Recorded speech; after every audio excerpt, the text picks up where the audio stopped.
I taught my bird to whistle like a referee. I can make a free throw when I'm down on one knee. I've been a fan of basketball since I was 5. Now I am a fan of HoopSpeak Live.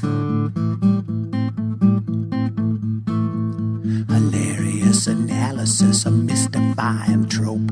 An angel with a cudgel breaking bubbles of soap. Like honeybees buzzing around a hive. Yeah, everybody buzzing about HoopSpeak Live. Hey, welcome to HoopSpeak Live. I'm your host, Beckley Mason. With me, as always, co-hosts Ethan Sherwood-Strauss and Zach Harper. Got a great show for you today. We're bringing on Kevin Pelton from Basketball Prospectus. And our show, as always, brought to you by Fake Preseason Injuries. This year, endorsed by Tyson Chandler and Kobe Bryant, who will both be sitting out day to day until the beginning of the season, when I think that they will both be miraculously ready to roll. There's a little bit of news today, guys. David Stern announces he will step down in 2014. How are we feeling about this?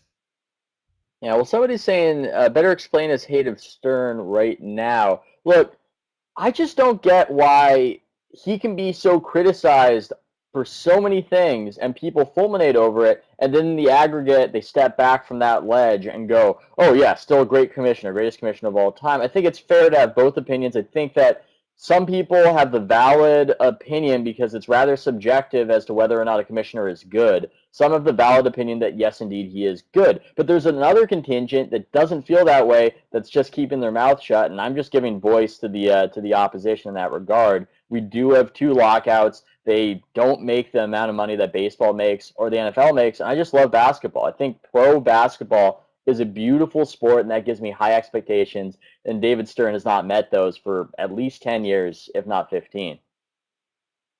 I just find it to be a little too much in the sense that David Stern's job has been to grow the sport and to make a lot of money for everybody, and that's what he's done. And there have been bad parts with 2 lockouts. He's claiming hundreds of millions of dollars in losses. He's claiming all those losses. That would seem to fly in the face of that assertion. Don't believe that. Of course he's claiming it. That's the negotiation process. Well, okay, so wait. Oh, you wrote multiple times that you don't believe those numbers. No. I didn't write that. I said that the numbers weren't representative of how much they'll be making in the future. That it's easy to claim those losses right now, but the new TV deal should be very nice and should give them a lot of money. So there was a lack of accuracy in that respect. But I would say this: if your argument to me is that David Stern's a good commissioner because he's publicly lying, then I would say that's a rather, a rather tenuous assertion, and I wouldn't go on that limb quite myself. I think that underrate the fact that Stern is basically trying to get a still fairly racist country to buy in on black guys. I think that he has done a pretty tremendous job of making black superstars palatable to white America. And I think that he has the youngest league in terms of fan base. And the MLB's current, I just looked at a bunch of studies of this. The MLB's current ecstatic fan is 51 years old, and the NBA's is 31. So in terms of demographics, everything's moving the right way with the NBA. I think that, obviously he's flawed. I don't really know what it means to be the greatest commissioner of all time. Obviously there's a whole confluence of things that are outside of his control or any person's control. Like whether or not Michael Jordan plays while you're, whether or not you get Magic Johnson, whether or not you get these super charismatic talents. But I think that the NBA has certain hurdles that no other major sport has, and I think that they have been better on video rights and new technology than any sport, and I think that they are going to continue to be the forward-looking progressive sport in America, and you have to give Stern some credit for being at the top while the NBA became this thing. I would agree with you. I do like the rule changes and the YouTube freedom. That's something that I do like. It's a long tenure, and it hasn't all been bad. But on the balance, I just think that the NBA should be scraping baseball at this point. It shouldn't be drowning in supposed losses, or as you would claim, lies of losses relative to baseball, which we all know is making a great deal of money. And I don't understand how that's possible. I think for me, a lot of it is that I want the NBA to be a better business, and some people don't feel that way, and I certainly understand it. You can kind of pick and choose. But I would say that that is his job as commissioner. And when we look at that, and we look at China as a boondoggle, China as a situation where they built 12 arenas that they don't quite know what to do with, and a nation where soccer is becoming increasingly popular and starting to take over for the NBA with Yao Ming no longer being part of the scene, I don't necessarily think that he's moved the league forward in some respects. And in my opinion, there should have been more of a vision to capitalize on what is the most beautiful sport of all of them. I think pro basketball should be doing better. Here's the problem, though, with that is the model for the NFL is set up to be a much better business, and that's just because of the sport and the schedule. Now, you could say, oh, they could alter the schedule, make it 50 games, only play on certain days. It's still not going to overtake football because of the gambling purposes and just the way it is set up on people's normal work schedules. Yes, there are people who work on the weekends, but for the most part, there are a lot of people that just work Monday through Friday. And with that said, if you look at how the game has grown globally, yes, there are issues with China, but what is a more popular sport around the world? American football, baseball, or basketball? It's basketball. That wasn't the case. Baseball is a fair claim to being more popular internationally than basketball does, and rugby certainly is, even though that's not really part of our milieu. Nobody cares about baseball in China. Nobody cares about baseball in Europe. Nobody cares about baseball in Africa. It's very popular in Latin America, and it's also quite popular in Japan. I don't know how you would measure it, but baseball has as much, if not more, of a claim to the international quality and international popularity as basketball does. Stern has been waving this flag of spreading the NBA as a global brand without much tangible success. And when people support Stern, and when people say Stern is great and tout him, they say he made the NBA global. Well, how global is it if the NBA is declining in popularity in China and they haven't been able to make tangible money from it? I don't know. I don't know how you measure that. I don't know why that's even toutable. Guys, I think we got to keep in mind that the stuff with China is also an investment, and it's hard to judge it before it comes through. They own every basically major basketball right in the largest country, that basketball is the most important sport. When Kevin was over there, he just said that the NBA was all over the place in street art. I mean, I think it's a culturally important part that is hard to quantify now, but is a foothold that once you have a foothold in the culture, doesn't really, go away. I'm putting a link in the chat right now from an article that kind of discusses the business side of what they've done there. And they have these arenas that lay fallow, true. And I think that you could argue that, anytime you're dealing with China, there's going to be a certain amount of graft and waste, right? Like that is just, you go into that bargain knowing that things are going to perhaps not go well, but you can't take over Europe and unseat all these leagues and franchises or clubs that aren't just basketball clubs. They're, FC Barcelona is not just a basketball club, obviously.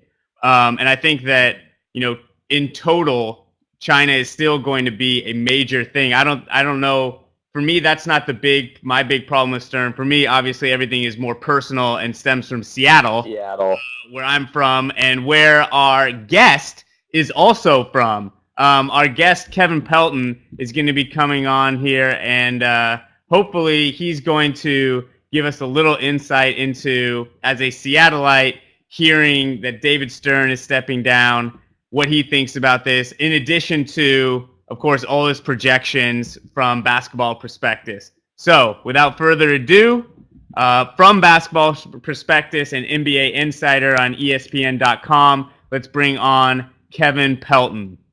Oh, there he is. Oh, the temp picture. Nice. How are you, Kevin? Okay, sorry, Kevin.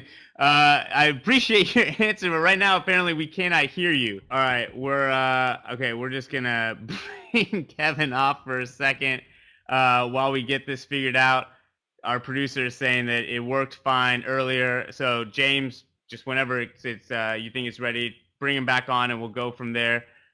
Very interesting projections in Basketball Prospectus, which we're going to talk about now without Kevin having the ability to defend himself.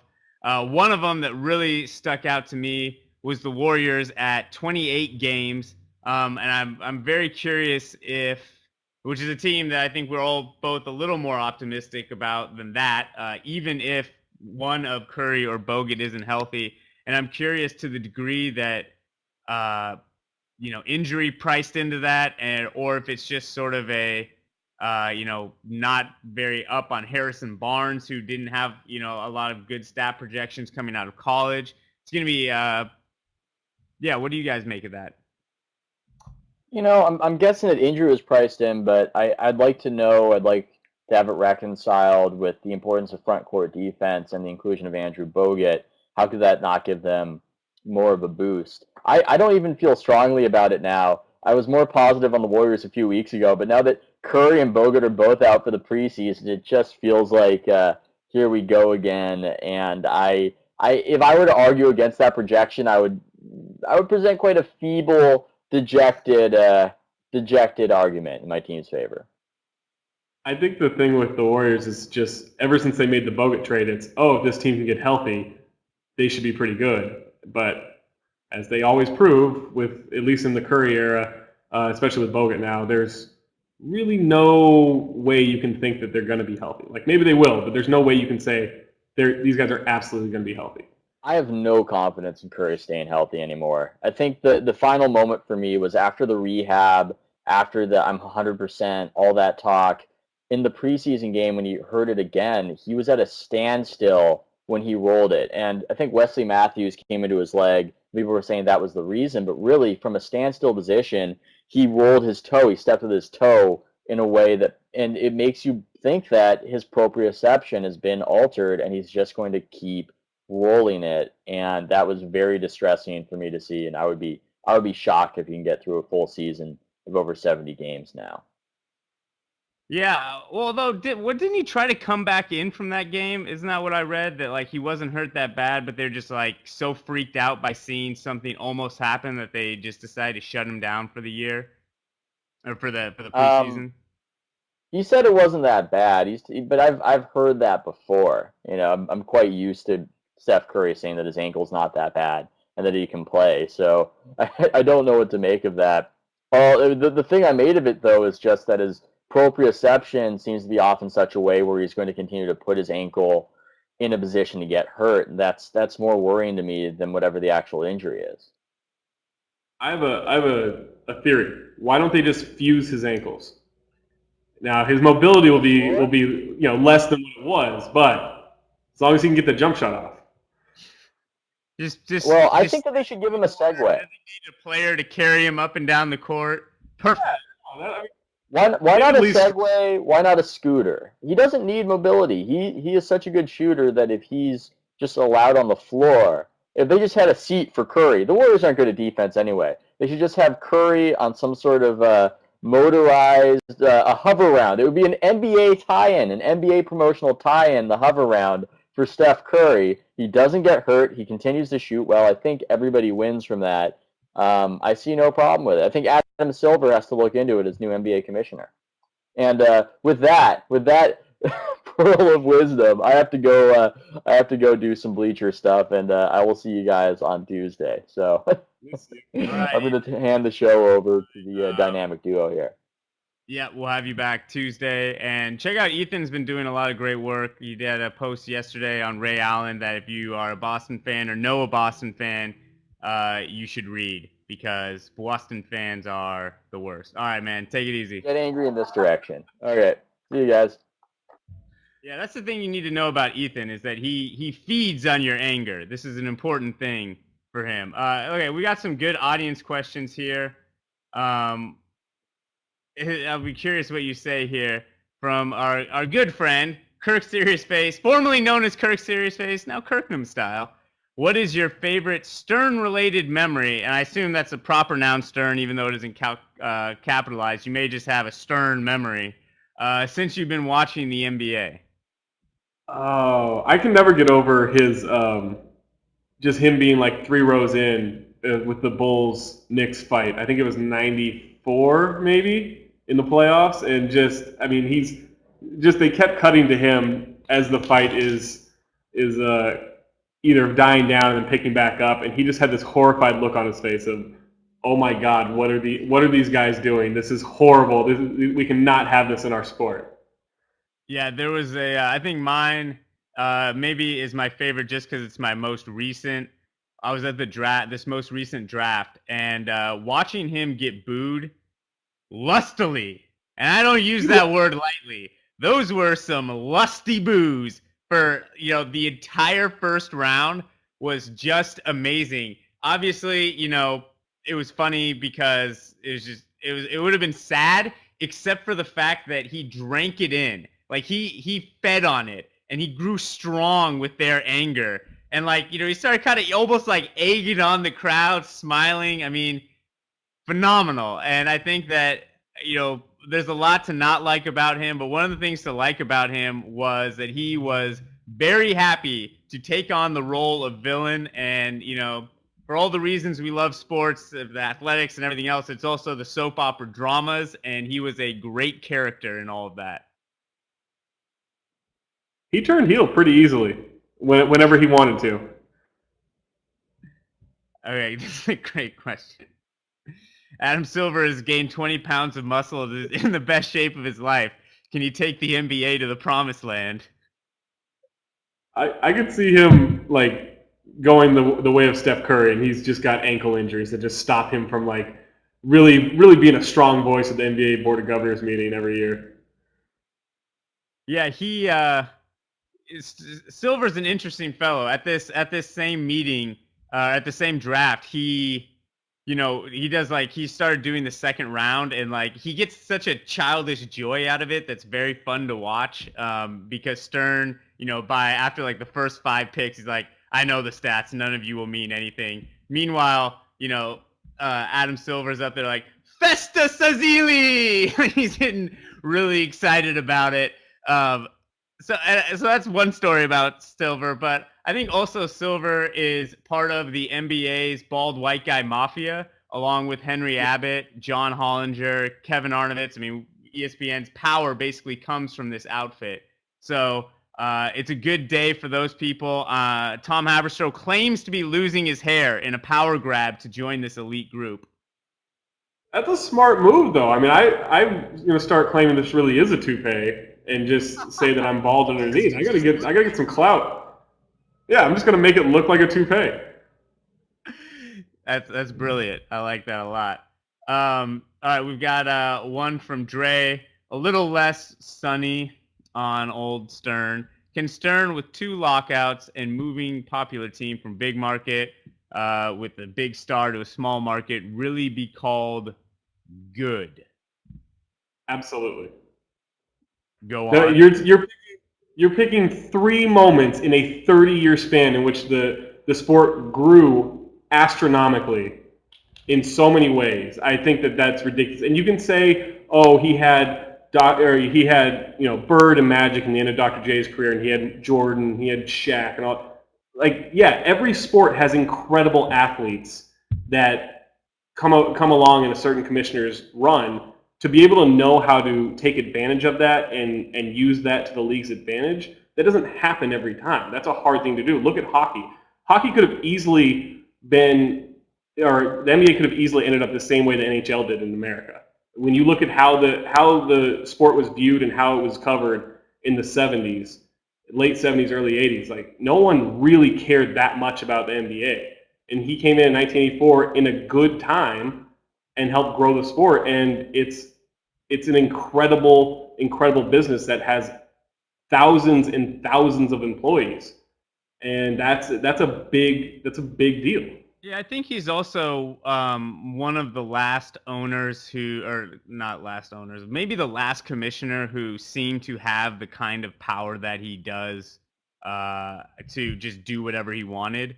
I was reading an interesting essay about some of the old baseball commissioners before Selig, and how it became more and more about or less about like the game and the integrity, and more about growing the business. And I think Stern did both, but I think he also, for many years, seemed to be shaping the NBA to his will in a way that I don't know if any commissioners after this will do, because all professional sports that matter have become such big business that it becomes basically a corporate CEO rather than, a guy who really gets to, or a chairman of the board, someone who isn't wrangling it under and doing his own thing. All right, finally, we have Kevin Pelton. Let's bring him back on. We're going to give this another shot because he's just so darn cute.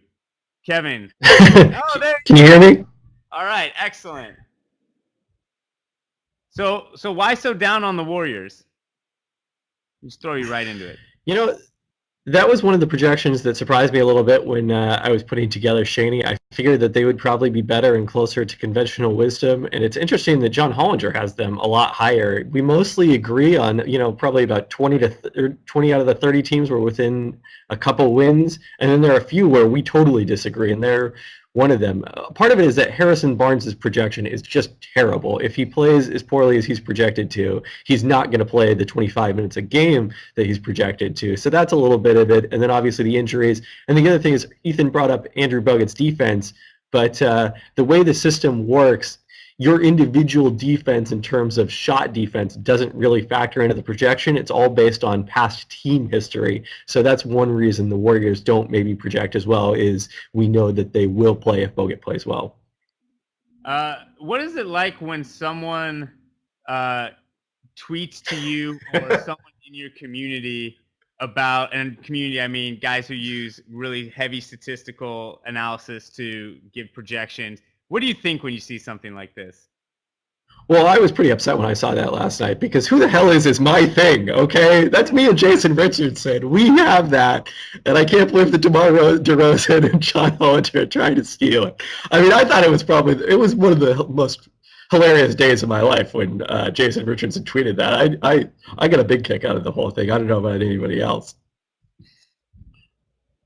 Yeah, that was awesome, and it's funny, I like the idea of players responding to writers publicly. I think that is like a cool element of discourse that I would like to see continue, because I think that for players who do, I just like the idea of players. Well, one, I like the idea of someone responding to me, an NBA player caring what I think.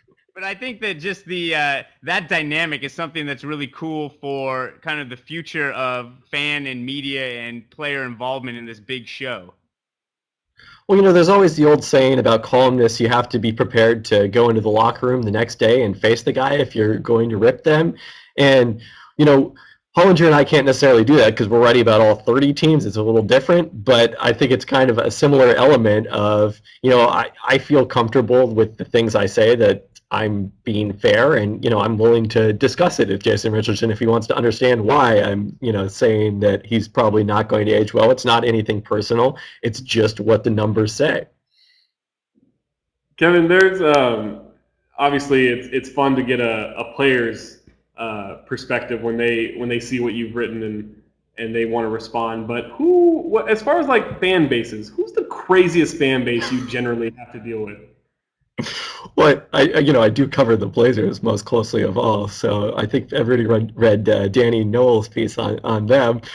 But there's a few. I think it's not that there's one group that's any crazier than the others. It's just that there's more of some than the others. So that's why Lakers fans probably get the reputation that they do. Yeah, social media is also a force multiplier. So. Yeah, the more fans who seem to be angry about something, and then they get that reputation, and they feel like it's their duty to do that. But I do think the Portland thing is specifically weird, and I think that part of Danny's article, which was on HoopSpeak, and basically is like, look at Portland, which is full of all these smart people who are consistently trying to bend the society to their will of something great. And whether that's, sustainable cabbage or really great eating gauges. And then there's something that they can't change, and that's like sort of corrupt and weird, and that's the Blazers. And yet they embrace it wholly, and it's this irony that is part of every sports fan, right? Like every sports fan kind of to a degree tries to do that and has to deal with this irrational group, this irrational entity of the sports team. But it's just stranger in Portland because of the specific character of that city. Does that make that you bought that? That makes because they're so weirdly aggressive, these fans. Portland and weird. I've never heard that one before. But I think what it is Bill Simmons really captured it well. It's like a soccer mom mentality. Like, it's okay if we maybe say something negative about a guy, but don't you come in and say something negative about our guy because, we're going to rally to their defense.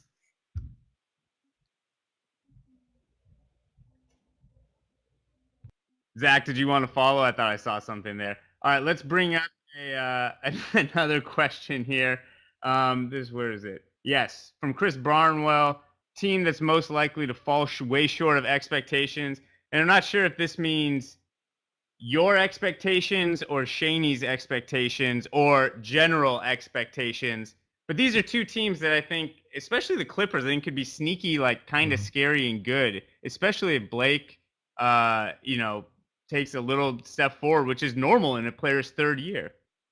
Yeah, the Clippers are one of the most interesting teams to me this year because I feel like they could potentially, contend for the conference finals, even have a really good matchup with one of the Lakers, Spurs, Thunders, one of those teams, because they upgraded their bench. But on the other hand, if something goes wrong, if Paul misses some time or Blake has an injury, then I could see them slipping to 6th or 7th or even 8th in the conference. And all of a sudden, the talk is about, will Chris Paul re-sign there? The range of possible outcomes for them is probably bigger than anyone else. When I think of teams that could disappoint expectations, the other team that comes to mind is probably Brooklyn, just because everyone's gotten so excited about their new names and their rebranding. I mean, I'm as excited about it as the next guy, but do I think that they're going to, win a playoff series? Not necessarily.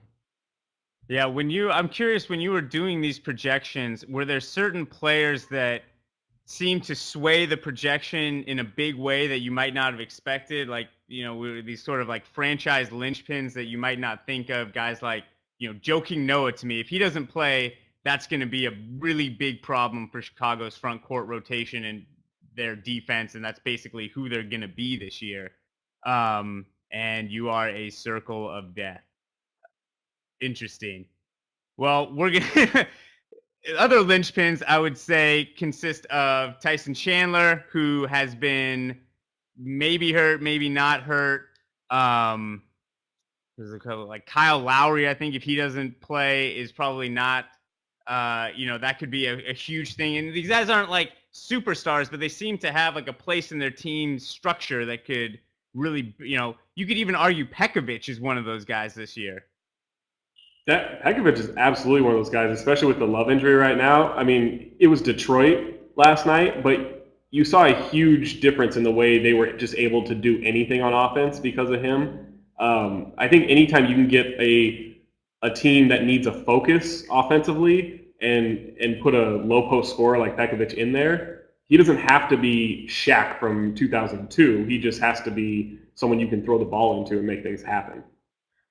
Yeah, well, okay, so one of my friends who lives in Minnesota G-chatted me today and said that when Love and Rubio are healthy, Pekovic should still be the first option because he is unstoppable. What do you think of that?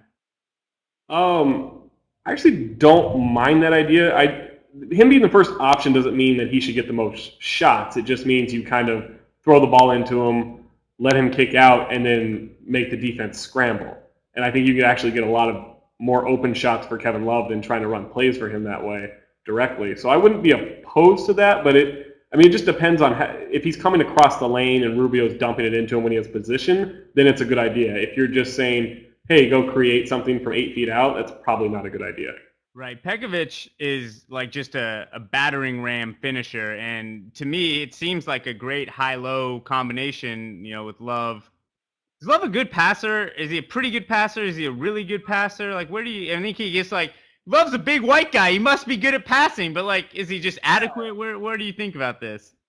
Yeah, that's the thing is he's got this reputation as an awesome passer because he's a great outlet passer, but in the half court, like he's okay. Yeah. Like he's a decent passer. He's not bad. He's not Darko. But he can actually like hit guys in spots, but he's also not Brad Miller out there. Like, Brad Miller could pick you apart. Divac could pick you apart in that offense. Kevin Love can't do that yet, but they also didn't get to implement a lot last year. Right. But yeah, I wouldn't say he's an elite passer by any means. Yeah. Well, I think, it'll be interesting to see what they do. You know, Adelman is such a high post heavy guy, and Love will be, fit right into that offense in the Chris Webber type mode. You know, when Chris Webber had lost a step of his athleticism with the Kings, but he was still incredibly productive because he had that, all-around game, and they put him in great spots where he could find the cutter or score, drive down the lane. You know, I think Love fits nicely into Adelman's typical system.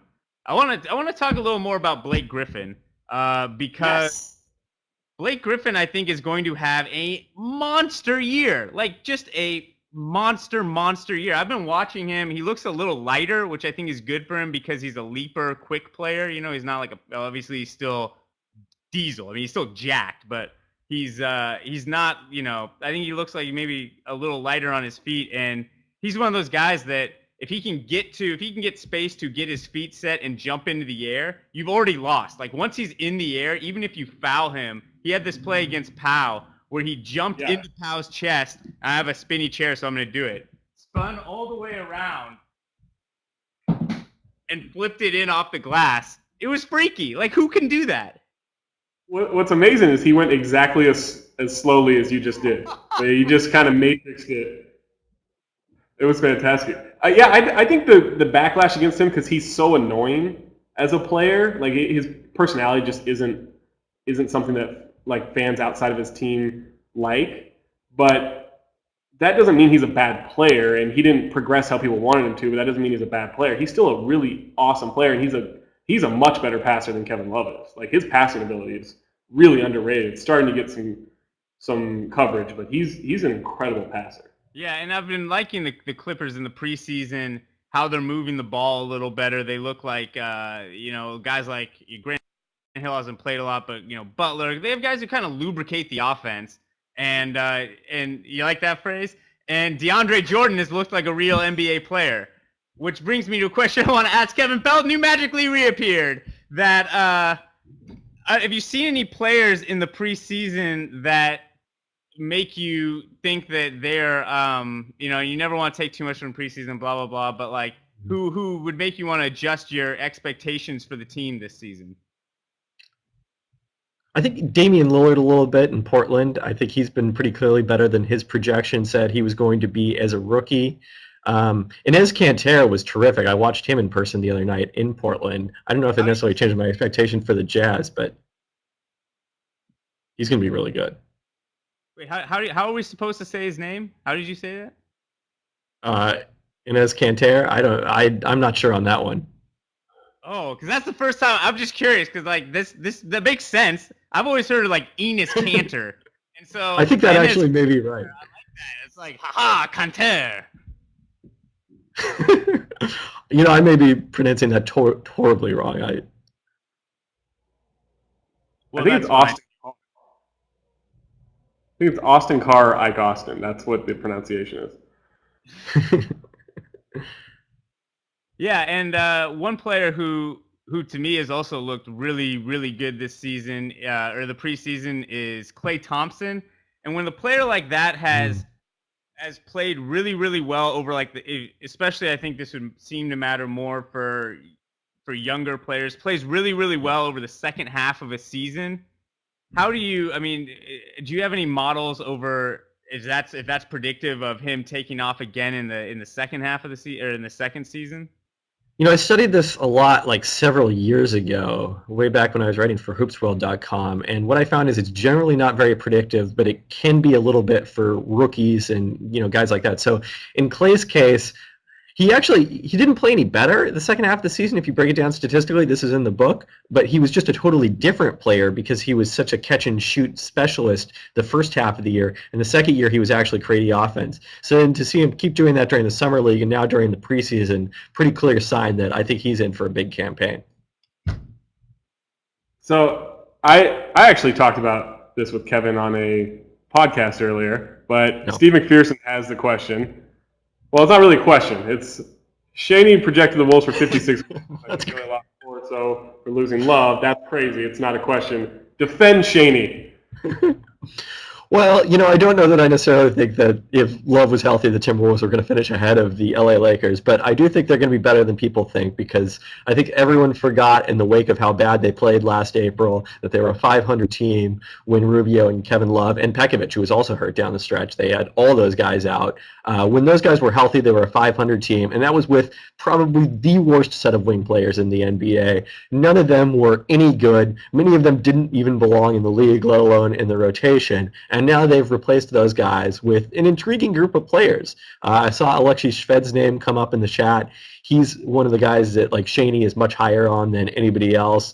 Brandon Roy stays healthy, obviously a big upgrade. Chase Budinger is going to be solid. And then I feel like everyone forgot, hey, Andrei Kirilenko is a really good, versatile player who's going to make their defense way better. Not a big secret there. I think one of the telling things was last night.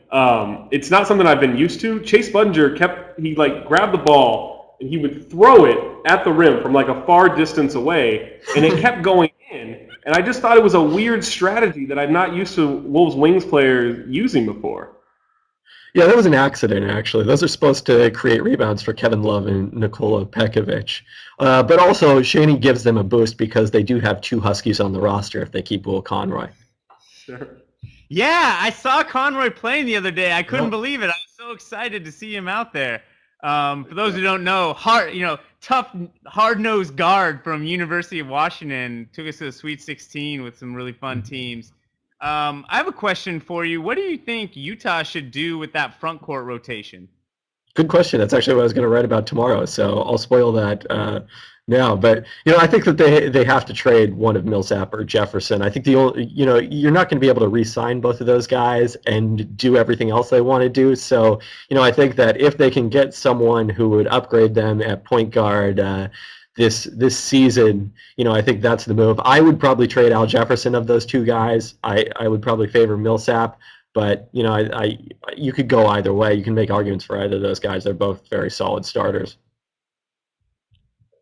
Yeah, and I wonder if Cantor is going to, they sort of have, Millsap can shoot, right? And Jefferson can definitely make at least 15-footers.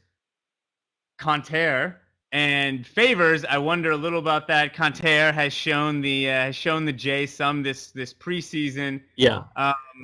It seems like how do you see those two playing together?